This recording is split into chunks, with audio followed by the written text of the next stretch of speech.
ప్రార్థన చేసుకుందామండి. మహోన్నతుడు ఒక మా తండ్రి, ఘనమైన మీ నామాన్ని స్తుతిస్తూ ఉన్నాం.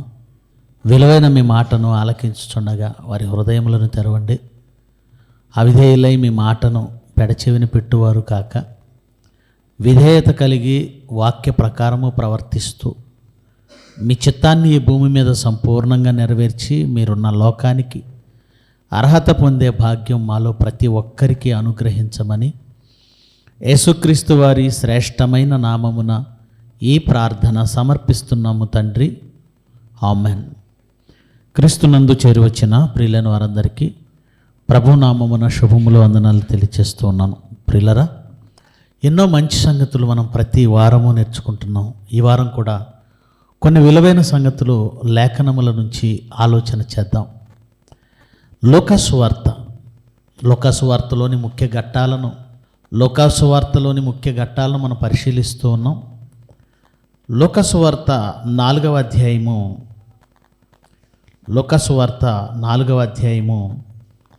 31 నుంచి చదువుదాం. ఆ సందర్భం 31 నుంచి 37 వరకు ఉన్న సందర్భాన్ని నేనే చదువుతాను, జాగ్రత్తగా వినండి. అప్పుడు ఆయన గలిలయలోని కపెర్నహూము పట్టణమునకు వచ్చి, యేసుక్రీస్తు మరి బెత్లెహేంలో ఉన్నాడు. ఆ పరిసర ప్రాంతాలలోనే కపెర్నహూము కూడా. గలిలయ అనేది ఒక పెద్ద పట్టణం అనుకుంటే, లేదా ఒక పెద్ద సిటీ అని అనుకుంటే, అందులో బెత్లెహేం ఒక మరి గ్రామం, కపెర్నహూము ఒక గ్రామం. ఓకే, గనుక యేసుక్రీస్తు ఉన్న ఊరికి కొంచెం ప్రక్కన ఊరు అనమాట కపెర్నహూము. పట్టణమునకు వచ్చి విశ్రాంతి దినమున వారికి బోధించుచుండెను. విశ్రాంతి దినాన బోధిస్తున్నాడు.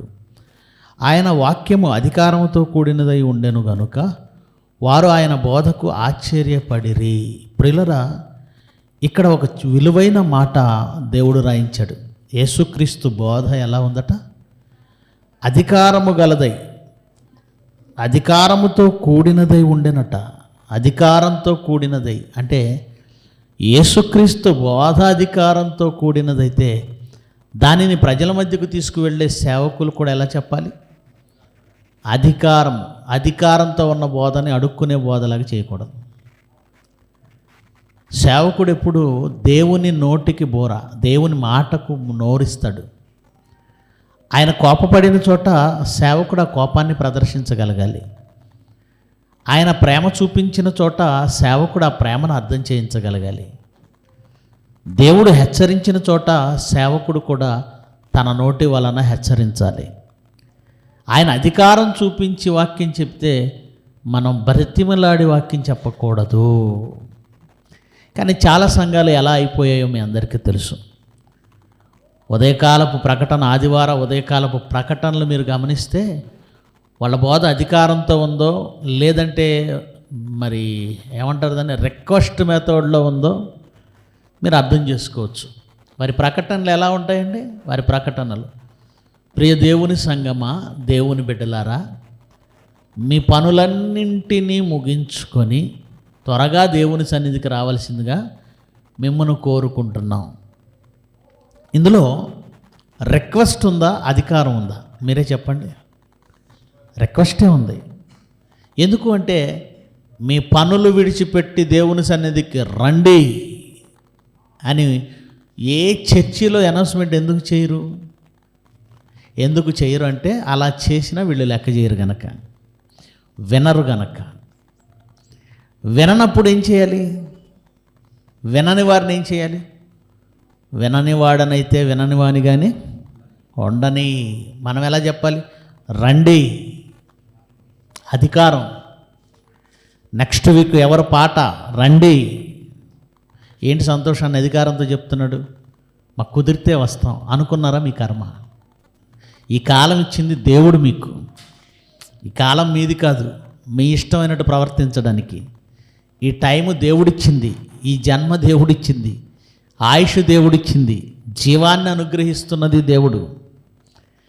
ఆ కాలాన్ని ఎలా గడుపుతున్నారని అడిగే అధికారం ఎవరికి ఉంది? దేవునికి ఉంది. మరి దేవుడు డైరెక్ట్గా అడుగుతాడా, సేవకుని ద్వారా అడుగుతాడా? సేవకుని ద్వారా. అందుకే యేసుక్రీస్తు బోధ ఎలా ఉందని వ్రాయబడింది? అధికారంతో కూడినదై ఉండెను గనుక వారు ఆయన బోధకు ఆశ్చర్యపడిరి. ఆ తర్వాత మాట, ఆ సమాజ మందిరంలో అపవిత్రమైన దయ్యపు ఆత్మ పట్టిన వాడు ఒకడు ఉండెను.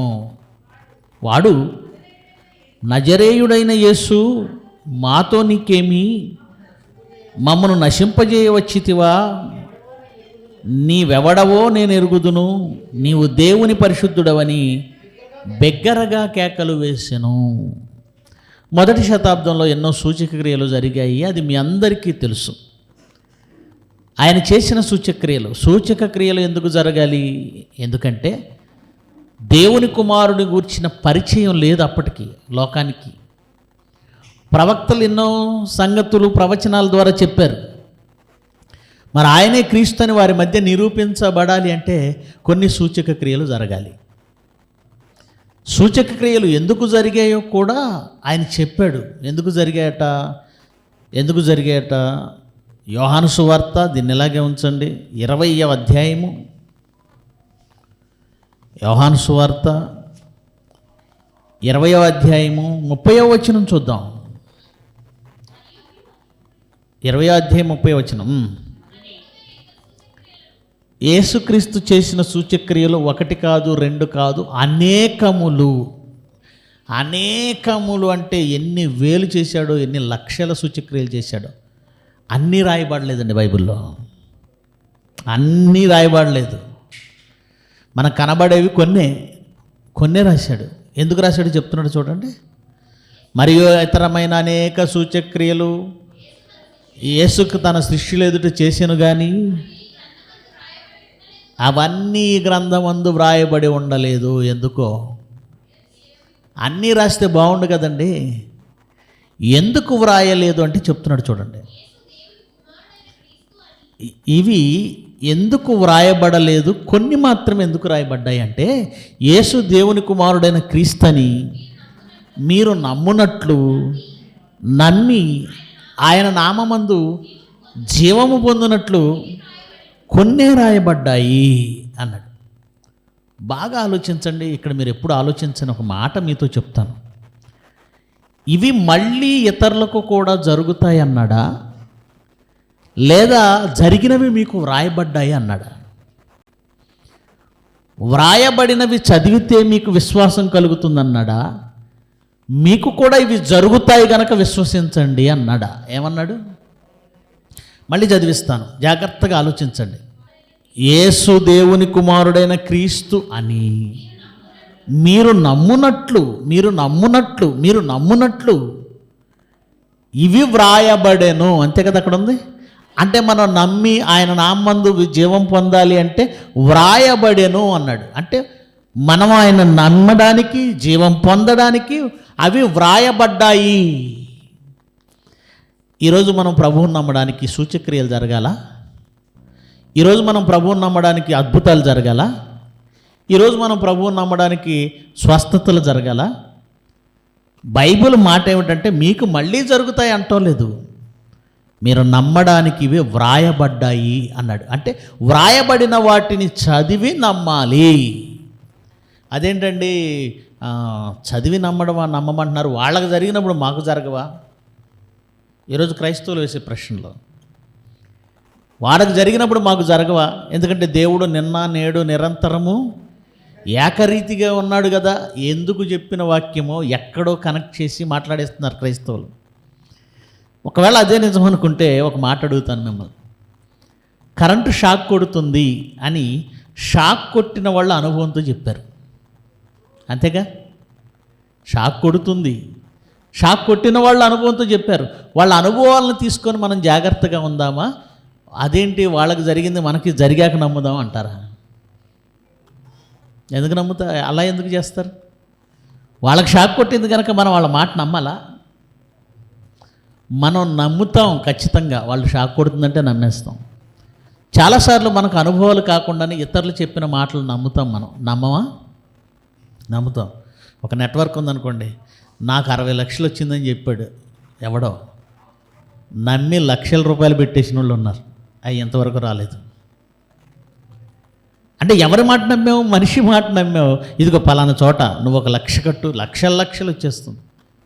క్రైస్తవ స్త్రీలు చాలామంది ఏంటండి అది హింసంస్థ, మీరు 30,000 కట్టండి ప్రతి నెల మీకు డబ్బులు వచ్చేస్తాయంటే చర్చికి వెళ్ళే ఆడవాళ్ళే, అందరు చర్చికి వెళ్ళేవాళ్ళే, అందరినీ చర్చిల వాళ్ళని టార్గెట్ చేశాడు ఒక పాస్టర్. ప్రజల మధ్య బోర పట్టుకొని మూ అని ఊది ప్రభు వచ్చినప్పుడు ఇలాంటి సౌండ్ వస్తుంది అన్నట్టు. ఏమండి బిట్టకుండా ఐజయ్య బ్లైండ్ అతను. ప్రజలు అతనిని నమ్మి వేలకు వేలు లక్షలు కొన్ని కోట్లు గ్యాదర్ చేశాడటండి ఆంధ్ర రాష్ట్రం అంతా. అప్పుడు తెలంగాణ విడిగా లేదు, తెలంగాణ ఆంధ్ర కలిపి ఒకటే రాష్ట్రంగా ఉంది ఆంధ్రప్రదేశ్. కొన్ని లక్షలు కాదు కోట్ల రూపాయలు గ్యాదర్ చేసి తీసుకెళ్ళిపోయాడు. నేను ఎందుకు ఈ మాట చెప్పానంటే, ఏదో వస్తుందని మనిషి చెప్పినప్పుడు అనుభవం అయిన తర్వాత నమ్మలేదు, నువ్వు ముందే నమ్మేశావు. పలానా చోట ప్రమాదం ఉంది అన్నప్పుడు నేను అనుభవం అయితే నమ్ముతాను అనలేదు, ముందే నమ్ముతున్నావు. మరి యేసుక్రీస్తు మొదటి శతాబ్దంలో ఇవన్నీ చేశాడు ఆయన అని అనుభవించిన వాళ్ళు చెప్పారు. ఎవరు అనుభవించిన వాళ్ళు? అపోస్తలు, ఆయనతో పాటు ఉన్నవాళ్ళు, 33 సంవత్సరాలు తిరిగిన వాళ్ళు మా కళ్ళ ముందు ఇవి జరిగాయని సాక్ష్యం చెప్పారు. లేదు మాకు అనుభవం అయితే మేము నమ్ముతామంటారా? లేదంటే వాళ్ళు చెప్పారు కనుక విశ్వసిస్తామంటారా? వాళ్ళు చెప్పింది ఎందుకు విశ్వసించాలి అంటే, వాళ్ళు చెప్పిన వాటికి చాలా రుజువులు ఉన్నాయి. వాళ్ళు చెప్పిన ఏ మాట కూడా అబద్ధం కాదు. అపోస్తులు చెప్పిన ఏ మాట అబద్ధం కాదు. యేసుక్రీస్తు చరిత్ర నిజం, ఆయన పుట్టింది నిజం, ఆయన ఈ భూమి మీద నడిచింది నిజం, ఆధారాలతో ఉన్నాయి. ఆయన పుట్టినప్పుడు నక్షత్రం నడవడం నిజం. ప్రియులరా, శిష్యులు అపోస్తలులు యేసుక్రీస్తు జీవితంలో ఉన్నారు, ఆయన్ని చూశారు, ఆయన చూసినవన్నీ జాగ్రత్తగా ఆయన గురించి సాక్ష్యం చెప్పారు. కనుక ఆ రోజు ఒక్కరి ముందుకు ఇద్దరి ముందు కాదండి, కొన్ని వందల వేల మంది మధ్య ఆయన సూచక్రియలు చేశాడు. పైగా వీళ్ళు మాత్రమే ఎరిగినవి కావవి, ఆ పట్టణం అంతా ఎరిగినవి, ప్రజలందరూ ఎరిగినవి. దానికి ఆ రోజు వాళ్ళు సాక్షులుగా ఉన్నారు. ఇంత బలంగా యేసుక్రీస్తు సూచక్రియలు చేసిన సంగతి మొదటి శతాబ్దంలో అందరూ నమ్మారు. అవి మనకు రాశాడు. ఇప్పుడు మనం ఏం చేయాలట? వ్రాయబడిన వాటిని నువ్వు చూసి విని విశ్వసించాలి. వ్రాయబడినవి చదువు, గ్రహించు. మనము వ్రాయబడినవి గ్రహించి ఆయన నామందు విశ్వాసం ఉంచి నిత్యజీవం పొందాలని వ్రాయబడ్డాయి. కానీ ఈరోజు క్రైస్తవులు ఎలా మారిపోయారో తెలుసా అండి? ఎలా మారిపోయారో తెలుసా? మరీ ఏమండి మ్యాజిక్ షోలు చేస్తారు చూసారా పిట్టల దొరలో, అలాంటి సాక్ష్యాలు ఇస్తున్నారండి క్రైస్తవ్యంలో. అలాంటి సాక్ష్యాలు, ఎలాంటి సాక్ష్యాలు ఉన్నాయో నాన్న ఒక్కొక్క 3 వీడియోస్ నీకు పంపించాను. లైట్స్ ఆపండి, కొంచెం స్టేజ్ ముందు లైట్స్ ఆపండి. క్రైస్తవులు ఎలా మాట్లాడుతున్నారో చూడండి. ఒకరోజు ఈయన వెళ్ళిపోయారు, నా వంట అవ్వలేదు, భుజమే చేసాడు. వచ్చి రామా మీ ఆయన వెళ్ళిపోయాడుగా, పిల్లలు వెళ్ళిపోయారుగా, మాట్లాడుకుందాం అన్నాడు. అలవాటు చేశాక అవి ఉండు ప్రభా వాళ్ళు వంట అవ్వలేదు అన్న. వంట అవ్వలేదంటే ఉండని 2 దూతలను పంపించాడు. అలా చాలా సార్లు జరిగింది. 2 దూతలను పంపించి వంట చేయించేశాడు. మేమిద్దరు కబుర్లు చెప్పుకున్నాం. ఆవిడేమంటాను తెలుసా? రామ్మ మాట్లాడుకుందామని భుజం మీద చేసాడట. ఎవరో తెలుసా? యేసు ప్రభు. పైగా మీ ఆయన పిల్లలు వెళ్ళిపోయారు కదా, రా మాట్లాడుకుందాం అంటున్నాడట. అదేంటండి, యేసు ప్రభు వాళ్ళ ఆయన పిల్లలు వెళ్ళిపోయాక ఎందుకు రావాలి? ముందే రావచ్చుగా. భుజం మీద చేసాడట. రామ్మ మాట్లాడుకుందాం అంటే ఉండు ప్రభువా వంట అవ్వలేదు. ఇంకో మాట అంది, అది కట్ చేశారు. అలవాటు చేశానుగా, రోజు వచ్చేస్తున్నాడు అంట. ఏం చేసిందంట ఆవిడ? అలవాటు చేసిందంట ఆయనకి, ఎప్పుడు మా ఆయన లేనప్పుడు రా అని. ఏమైనా బుద్ధి బుర్ర ఉందండి యేసు ప్రభు గురించి మాట్లాడడానికి? ఇలాగా ఉండు ప్రభువా నాకు వంట అవ్వలేదంటే 2 దేవదూతలు అంట, ఇద్దరని కూడా అంటలేదు. మహాతల్లి భాష కూడా రాదు. 2 దేవదూతలు పంపించి మేము మాట్లాడుకోవాలి, మేము ఖాళీగా లేము, మీరు వెళ్ళి వంట చేసేయండి అంటే ఆ 2 దేవదూతలు వెళ్ళిపోయి ఆ ఇద్దరు వెళ్ళిపోయి ఏమంటే వంట చేశారు. ఇప్పుడు ఏమో కబుర్లు చెప్పడానికి, ప్రభు కబుర్లు చెప్పడానికి వెళ్ళిందంట. ఇట్లా రోజు చాలాసార్లు జరిగిందంట. అలవాటు చేశానుగా వచ్చేస్తున్నాడు రోజు అంటుంది. ఏమన్నా బుద్ధి బుర్ర ఉందా? ఏమన్నా జ్ఞానం ఉందా? యేసుక్రీస్తు మాట్లాడడానికి రోజు వచ్చేస్తున్నాడా? ఓకే, మరొక వీడియో చూడండి, ఇలా సాక్ష్యాలు ఎలా ఉన్నాయో. యేసు ప్రభువుని నమ్మించడానికి ఇవే సాక్ష్యాలు. నెక్స్ట్. మా ఇంట్లో నెట్ అయిపోయి ఇబ్బంది అయ్యింది. మా ఆయన ఫోన్ కి నా ఫోన్ కి 2GB మాత్రమే వచ్చేది. నెట్ ఆగిపోయిన తర్వాత 3:30కి కరెక్ట్ 3:30కి నేను అట్లాగే మోకాళ్ళ మీద ఉండి ఇది ఎందుకు తండ్రి ఈ రీతిగా నాకు ఎందుకు జరుగుతుంది అనేసి నేను దేవుని వేడుకున్నప్పుడు నెట్ సరిపోతలేదనేసి నేను ఎంత ఏడ్చుకుంటూ ప్రార్థన చేసిన 3:30కి అన్లిమిటెడ్ లైవ్ మా ఇంటికి వచ్చేసిందండి. అన్లిమిటెడ్ నెట్ మొత్తం మా ఇంటికి వచ్చేసింది. అది 24 అవర్స్ చూసినా గానీ అయిపోయినంత నెట్ దేవుడు మాకు ఇచ్చేసినాడు. ఏమండి, మోకాళ్ళు వేసి ప్రార్థన చేస్తే తెల్లవారుజాము 3:30కి అప్పటిదాకా ఏ వీడియోలు చూస్తుంది, ఎందుకు చూస్తుంది, ఉపయోగం ఏంటి? అది అయిపోయేసరికి ఈమె మోకరించి ప్రార్థన చేయగానే అన్లిమిటెడ్ వచ్చిందట. అమ్మ నువ్వు బాగా చూడు, నిద్రపోవద్దు, అన్లిమిటెడ్ వీడియోలు చూడు. పైన రాశారు చూడండి, ఈ ట్రిక్ వింటే జియో ఎయిర్టెల్ ఓనర్స్ బెదిరిపోతారట. ఎందుకంటే కొనే పని లేదు, మోకరించి ప్రార్థన చేస్తే ఏమొచ్చేస్తూ ఉంటుంది, నెట్ వచ్చేస్తూ ఉంటుంది, అన్లిమిటెడ్ వచ్చేస్తూ ఉంటుంది. ఇంకొక ఆవిడ లైట్స్ మోడీ డబ్బులు ఆపేసినప్పుడు వాళ్ళకి పెట్టడానికి నా దగ్గర లేకుండే ఏటీఎం దగ్గరకు పోయి ప్రార్థన చేసిన ఏసిన వల్ల దీంట్లో డబ్బులు వచ్చిన కాక 270 రూపాయలున్న నా అకౌంట్లో 1,64,000 ట్రాన్స్ఫర్ కావడం జరిగింది. దేవునికి మహిమ కలుగును కాక. స్టేట్మెంట్ కూడా ఉంది. 270 రూపాయలు ఉండడం ఏంటి? ఆ మోకరించి ప్రార్థన చేయగానే ఏటీఎం దగ్గర ఎంత వచ్చిందట? 1,60,000. మరి మనం కూడా వెళ్దామా ఏటీఎం దగ్గరికి, మోకరించి ప్రార్థన చేద్దామా? ఏమండి ఇది జరుగుతుందా? ఒక ఆయన అంటున్నాడట, తాళం వేసిందండి ఇంటికి వెళ్ళేసరికి, వాళ్ళ ఆవిడ లేదు వెళ్ళిపోయింది, తాళం పట్టుకుని ప్రార్థించాడట, తాళం వచ్చేసిందట, తాళం ఓపెన్ అయిపోయిందట. ప్రభు నాకు చేసిన కార్యం అంటున్నాడు.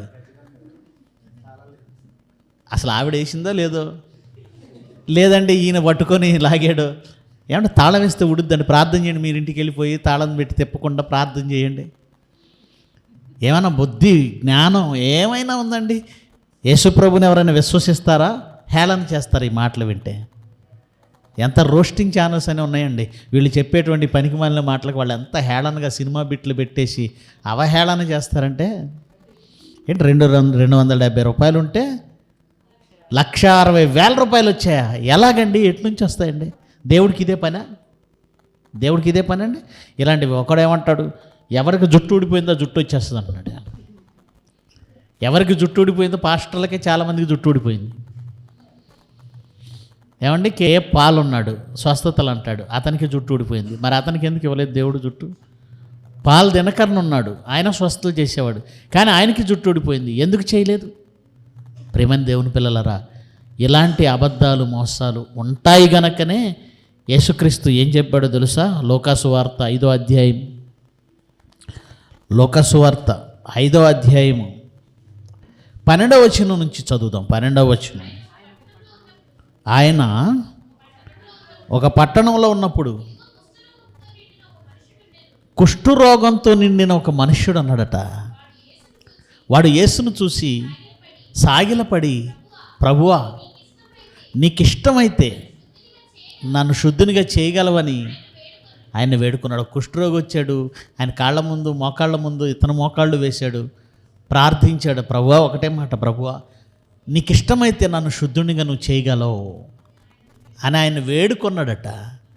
అప్పుడు ఆయన చేయి చాపి వారిని ముట్టి, కుష్ఠరోగంతో ఉన్నవారిని ఎవరు ముట్టుకోరండి, కుష్ఠరోగంతో ఉన్నవారిని ఎవ్వరూ ముట్టుకోరు, కానీ ఆయన కుష్ఠరోగంతో ఉన్నవాడిని ముట్టుకున్నాడు.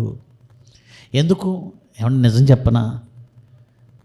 డాక్టరు ఏ రోగినైనా పట్టుకోవాలండి, మనం పట్టుకోలేం, కానీ డాక్టర్ పట్టుకోవాలి. ఎందుకు పట్టుకోవాలంటే స్వస్థత పరచాలి, స్వస్థత ఇవ్వాలి, ట్రీట్మెంట్ ఇవ్వాలి, బాగు చేయగలగాలి.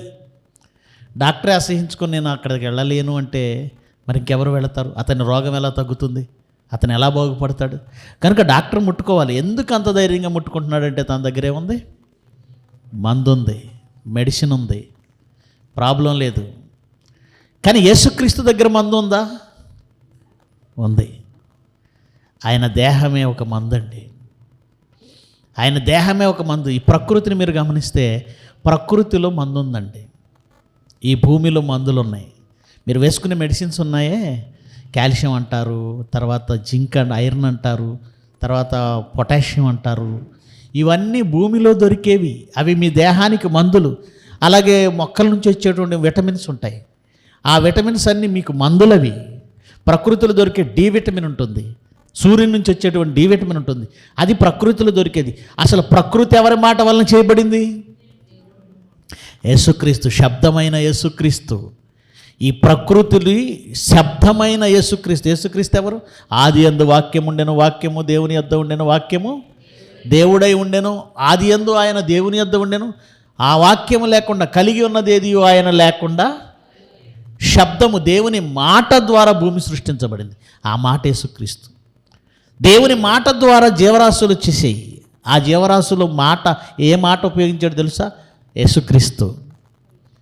జీవరాశులతో పాటు జీవ వృక్షాలు వచ్చాయి, ఎన్నో జంతువులు వచ్చాయి, పక్షులు వచ్చాయి.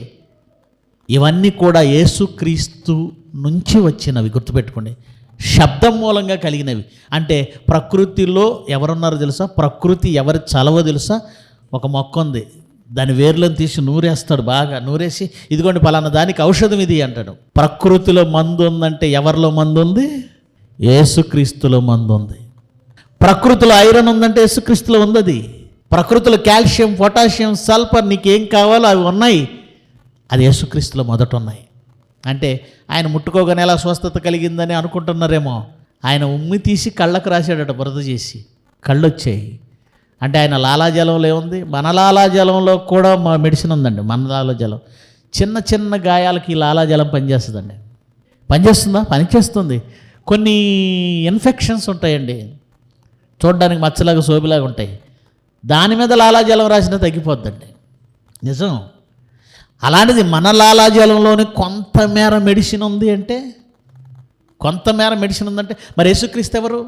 సాక్షాత్తు దేవుని కుమారుడు. ఆయన శరీరమే, ఆయన రూపమే, ఆయన కళ్ళైనా, ఆయన నోరైనా, నోటి లాలాజలమైనా, ఆయన చెయ్యి అయినా సమస్తం మెడిసిన్. అందుకే ముట్టాడట, వెంటనే ఏమైపోయింది? స్వస్థత పడ్డాడు. అప్పుడు యేసుక్రీస్తు ఏం చెప్పాడు చూడండి, నాకు ఇష్టమే, నీవు శుద్ధుడు కమ్మని అనగానే కుష్ఠరోగము వాడిని విడిచెను. అప్పుడు ఆయన నేను ఇంత గొప్పవాడిని వెళ్ళి అందరికీ చెప్పు అనలేదండి. ఎవనితోనూ చెప్పక వెళ్ళి వారికి సాక్షార్థమై నీ దేహమును యాజకుని కనబరుచుకొని నీవు శుద్ధుడమైనందుకు మోషే నియమించిన కానుకను సమర్పించమని ఆజ్ఞాపించాడు. ఏం చెప్పాడంటే ఎవరితో ఏం చెప్పొద్దని చాలాసార్లు చెప్పాడు. అయ్యూరు కుమార్తెను బాగు చేశాడు, చచ్చిపోయిందని లేపాడు, మీరు ఎవరితో ఏం చెప్పకండి అన్నాడు. కుష్ఠరోగిని బాగు చేశాడు, చెప్పొద్దు, ఎవరితో ఏం చెప్పొద్దు అన్నాడు. అలా అనేక మార్లు దయ్యాలను వెళ్ళగొట్టాడు, ఎవరితో ఏం చెప్పొద్దు అన్నాడు. ఇక్కడ మనం ముందు చదివినట్టు సందర్భంలో కూడా నువ్వు దేవుని కుమారుడివి అరుస్తున్నాడు, కేకలేస్తున్నాడు. అక్కడేమన్నాడు ఒకసారి చూడండి, 34 వచనం, 4వ అధ్యాయం 34. వాడు ఎవరు? దయ్యం పట్టినవాడు, నజరేయుడైన యేసు, మాతో నీకేమి? మమ్మను నశింపచేయవచ్చితివా? నీవెవడవు? మేము ఎరుగుదుము, నేను ఎరుగుదును. ఏమండి, ఈ మధ్యకాలంలో మనవాళ్ళు కూడా దయ్యాలు వెళ్ళగొడుతున్నామని స్టేజ్ మీద చాలా రకాల వింతలు చేస్తున్నారు. ఏ దయ్యము కూడా నీవెవడో నాకు తెలుసు, నీవు దేవుని పరిశుద్ధుడు అని ఏ పాస్టర్తో అనడం నేను వినలేదండి. నువ్వు దేవుని సేవకుడు, నిజమైన సేవకుడివి అని ఏ దయ్యమో అనదు. దమ్ముంటే రా చూసుకుందామని ఒకడు కరాటీ చేస్తున్నాడు. ఏ దయ్యం పట్టిందట? కరాటీ దయ్యం పట్టిందట. ఏమండి, ఒకనాడు చేయబడినవి, ఒకనాడు వ్రాయబడిన వాటిని చూసి నమ్మాలి మనం. మళ్ళీ ఇక్కడ జరుగుతాయని కాదు. చేతిలో తాళం ఊడిందని ఒకడు, బ్యాంకులో నుంచి ఏటీఎంలో నుంచి 1,60,000 వచ్చినాయని ఒకళ్ళు, నెట్ అయిపోతే నెట్ వచ్చిందని ఒకళ్ళు. ఎంత కామెడీ చేసేస్తున్నారు తెలుసా?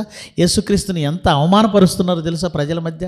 మీ నిమిత్తమే నా నామము అన్ని జనుల మధ్య దూషించబడుతున్నది. హేళన హేళన హేళన హేళన.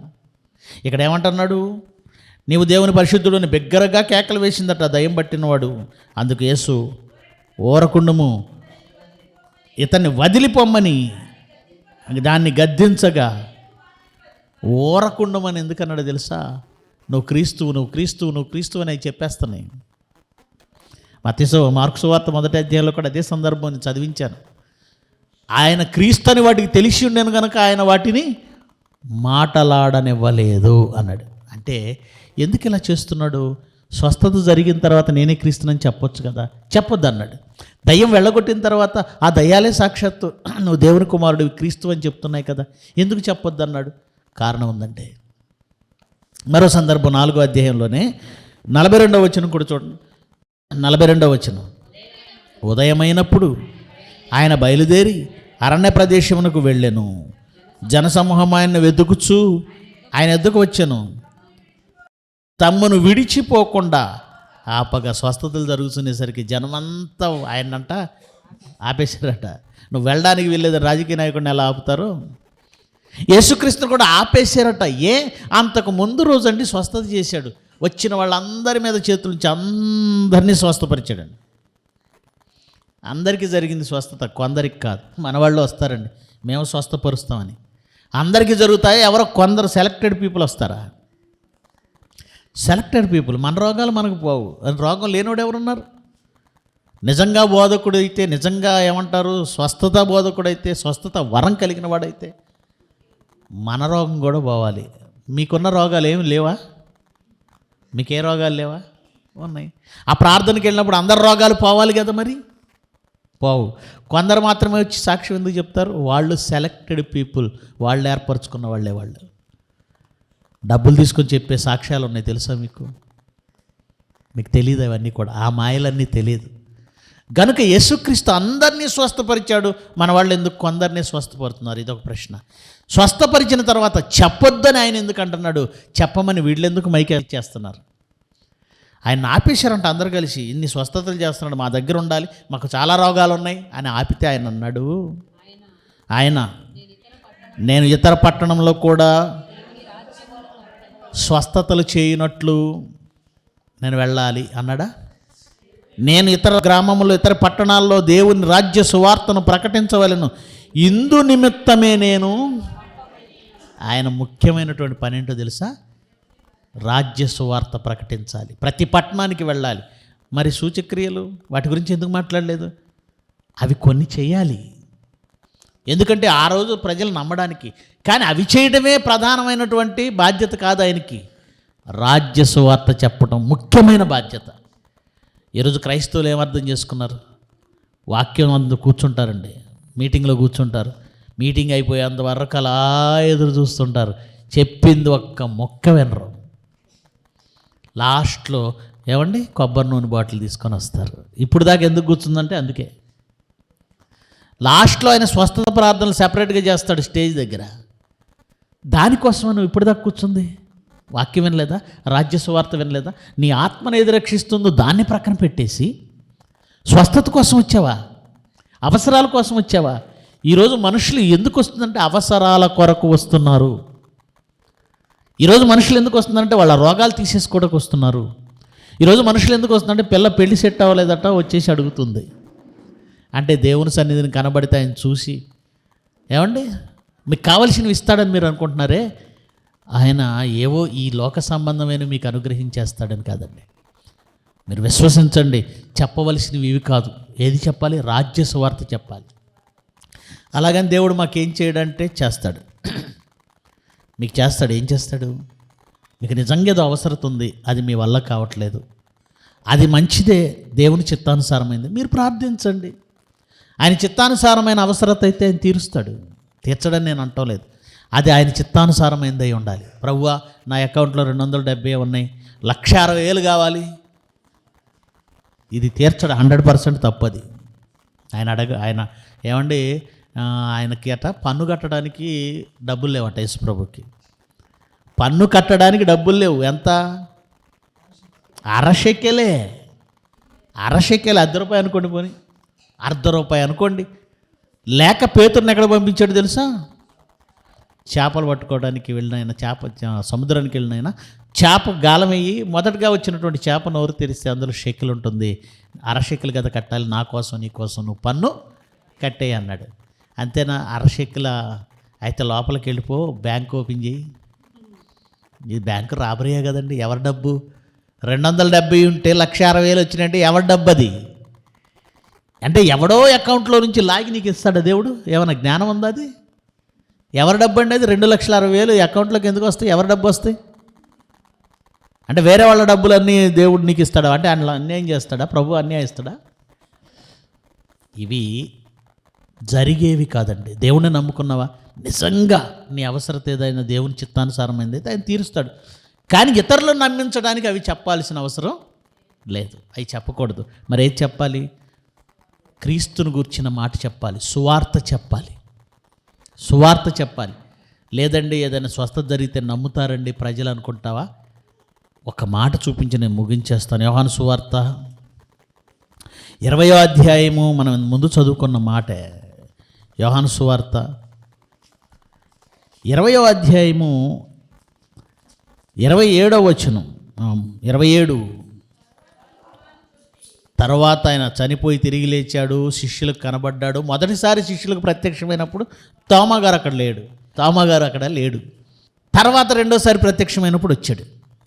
తోమా గారు లేనప్పుడు ఏమన్నాడు తెలుసా? ప్రభువు లేచాడు, మా దగ్గరకు వచ్చాడు, మేము చూసామని మిగతా వాళ్ళు చెప్తే ఆయన గాయాలలో వేళ్ళు పెడితే తప్ప నేను నమ్మను అన్నాడు. అప్పుడు తోమాను చూసి యేసు ప్రభు ఏమన్నాడు రెండోసారి వచ్చినప్పుడు? తర్వాత తోమాను చూసి నీ వేలు ఇటు చాచి నా చేతులు చూడు, నీ చెయ్యి చాచి నా ప్రక్కలో ఉంచి అవిశ్వాసివి కాక విశ్వాసివై. అంటే అవిశ్వాసి అయిపోయాడు ఎవరు? తోమా. నేను లేస్తాను యేసుప్రభు ఎన్నిసార్లు చెప్పినా అలాగే చెప్తుంటారులే, ఎవరు లేస్తారులే అనుకున్నాడు అనమాట చెప్పినప్పుడల్లా. అంతే కదా. కొన్ని మేము చెప్తుంటామండి, అస్సలు నమ్మరండి చాలామంది, అస్సలు నమ్మరు. నెత్తి నోరు కొట్టుకున్నా నమ్మరు. అంటే అలాగే చెప్తారులే, అంటే మీలాగా అబద్ధ బతుకులని. నిజం చెప్తున్నాను, చాలామందిని చూశాను నేను, మా వాళ్ళలోనే చూశాను. ఎంత నొత్తి నోరు కొట్టుకున్నా నమ్మరు. ఎందుకు నమ్మరు కాదు, అంతే. యేసుప్రభునే నమ్మట్లా, పక్కన ఉన్నవాడే నమ్మట్లా. పక్కన ఉన్నవాడే ఆయన అలా చెప్తాడు, చచ్చిపోతే ఎవడు లేస్తాడులే. అప్పుడు అన్నాడు, ఇదిగో నా గాయాల్లో వేలు పెట్టి అవిశ్వాసివి కాక విశ్వాసివై ఉండుము అన్నాడు. అంటే చూపించాడు, ఆధారం చూపించాడు. ఇప్పుడు మనం అంటాం, ఒక ఆయన పాస్టర్ గారు, ఈ ఊరు పాస్టర్ గారు చెబుతున్నాడు, ఆ తోమా చూసి నమ్మలేదా? మేము కూడా చూసే నమ్ముతాం, తప్పేంటి? ఏంటి యేసు ప్రభు గాయాల్లో ఏళ్ళు పెట్టి నమ్ముతావా? అలా నమ్ముతానని అన్న వాళ్ళకి కింద షాక్ ఇచ్చాడు. ఏమన్నాడు చూడండి, నువ్వు నన్ను చూచి నమ్మితివి, చూడక నమ్మిన వారు ధన్యులని. ఏదో స్వస్థత జరిగితే ఏదో ఆధారాన్ని చూపిస్తే నమ్మావు కదా, చూసి నమ్మావు కదా, చూసి నమ్మిన వానికంటే చూడక నమ్మినవాడు ధన్యుడు అన్నాడు. అంటే 2000 సంవత్సరాల క్రితం అపోస్తలులు రాసిన మాట, యేసుప్రభు రాయించిన మాట, దేవాతి దేవుని మూలముగా పలికిన మాట నిజమని నమ్మగలగాలి. అంతేగాని నాకు కూడా ఈరోజు ఏదన్నా అద్భుతం ఆశ్చర్యక్రియ జరిగితే నమ్ముతానంటావా? అయితే నువ్వు వాక్యానికి విరుద్ధంగా దేవుణ్ణి అడుగుతున్నావు. వద్దు, వాక్యం గొప్పది కదా, దేవుని మాటలో అబద్ధం ఉండదు కదా. దేవుని మాటను వింటే నమ్మేయండి గుడ్డిగా. బైబిల్ ఏది చెబితే అది నమ్మేయండి. అది తప్పు అంటే తప్పని స్వీకరించండి, ఇది రైట్ అంటే రైట్ అని స్వీకరించండి. మీకు ఎవరు చెప్తారు? సేవకుడిగా నేనే చెప్పాలి. ఇది తప్పు అన్నానంటే మీరు స్వీకరించండి, ఇది ఒప్పు అన్నానంటే మీరు స్వీకరించండి. లేదా నా మాట మీద డౌట్ వచ్చిందో బైబిల్ చదువుకోండి, అలాగూ ఉన్నదో లేదో పరిశీలించండి. గనుక ప్రేమ దేవుని పిల్లలారా, యేసుక్రీస్తును అంగీకరించడానికి సూచక్రియలు అద్భుతాలు అవసరం లేదు, ఆయన వాక్యమే ఆధారం. ప్రార్థన చేసుకుందాం. మహోన్నతుడు వగు మా తండ్రి, మీ పిల్లలు వింటున్న మాటలు సత్యం, ఎప్పటికీ ఏవో జరుగుతాయని, ఎప్పటికీ నాయన ఆశ్చర్యక్రియలు మా ఎదుట జరుగుతాయని, అవి జరిగినప్పుడు నమ్మాలని చాలామంది అనుకుంటున్నారు. అర్థం లేని ఈ లోక సంబంధమైన కార్యాలేవో మీరు చేశారని నాయన విశ్వసిస్తున్నారు. విశ్వసించడానికి మీ మాట చాలు, మీ వాక్యం చాలు. అలాగే మీ పిల్లలు ఎక్కువ విశ్వాసం కలిగి మీ చిత్తాన్ని నెరవేర్చువారిగా ఉంచమని అర్థిస్తూ యేసుక్రీస్తు వారి ఉన్నతమైన నామమున ఈ ప్రార్థన సమర్పిస్తున్నాము తండ్రి. ఆమెన్. అందరికీ వందనాలు.